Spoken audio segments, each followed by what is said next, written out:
Welcome to Redefining Active Investing, the podcast from ECP Asset Management, where we share our insights on markets, industries, and the highest quality companies we can find.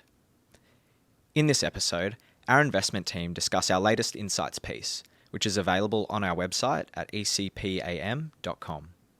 You can also find the link to the article in the show notes below.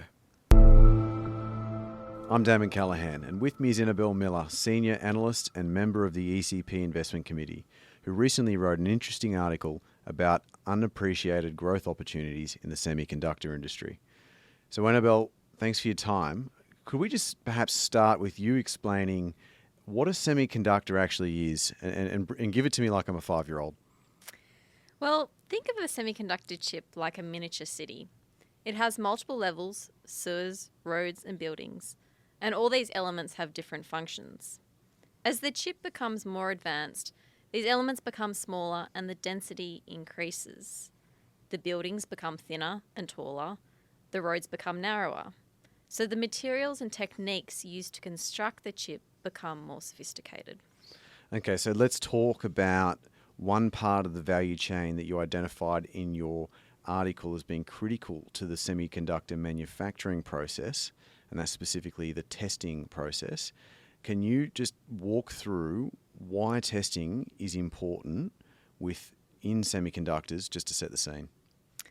So when you walk around today, there's really no part of our lives that are not touched by semiconductors. You think about your phone, your AirPods, things like your fridge or your car, they all have semiconductors in them.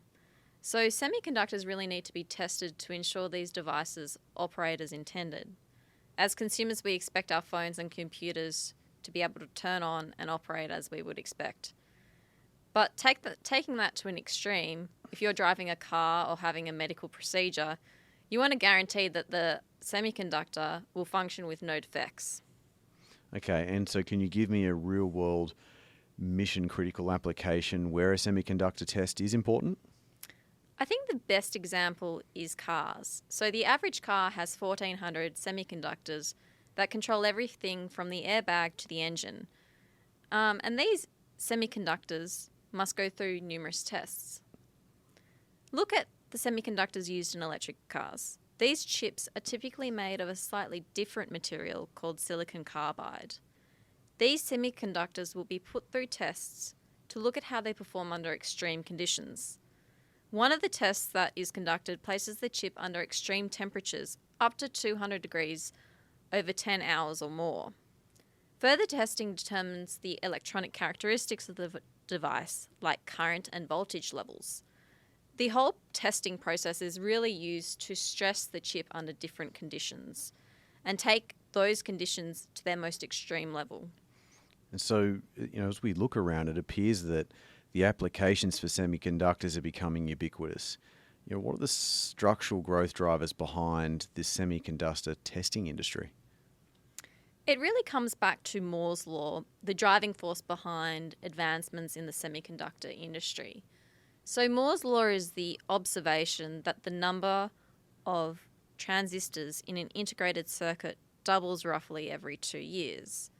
We've been hearing a lot about the end of Moore's law for the better part of the last decade, but the industry seems to keep extending it. So let's just go back to the analogy I gave earlier of a city.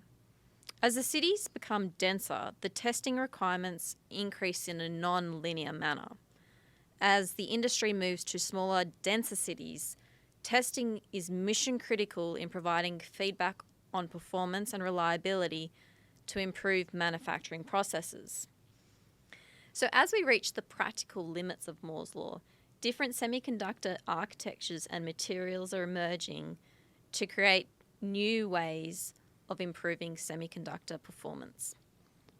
Okay, and so your article identified Advantest as a really interesting business in the space you're talking about. Can you just unpack that for us?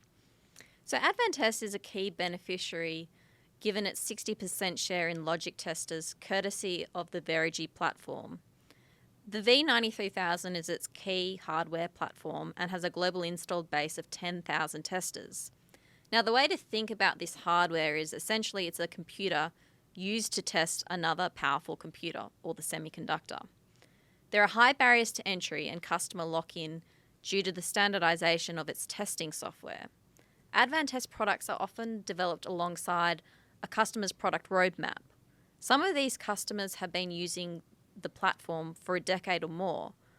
The repository of software code used to run the testing hardware can be used on subsequent generations of product. This close relationship with the end customer from the beginning of the product development journey underpins Advantest's sustainable competitive advantage. So the business really stands to benefit from the success of a diverse set of customers, including NVIDIA and AMD, without the same degree of technological risk or product failure. Really interesting, Annabelle. Thanks so much for your time. If you enjoyed this episode of Redefining Active Investing, please don't forget to follow us on Spotify, Apple Podcasts, or wherever you get your podcasts. And please remember to read the disclaimer in the show notes. If you would like to learn more about ECP Asset Management and the way we think about investing, please visit our website at ecpam.com, subscribe to our blog, or follow us on LinkedIn.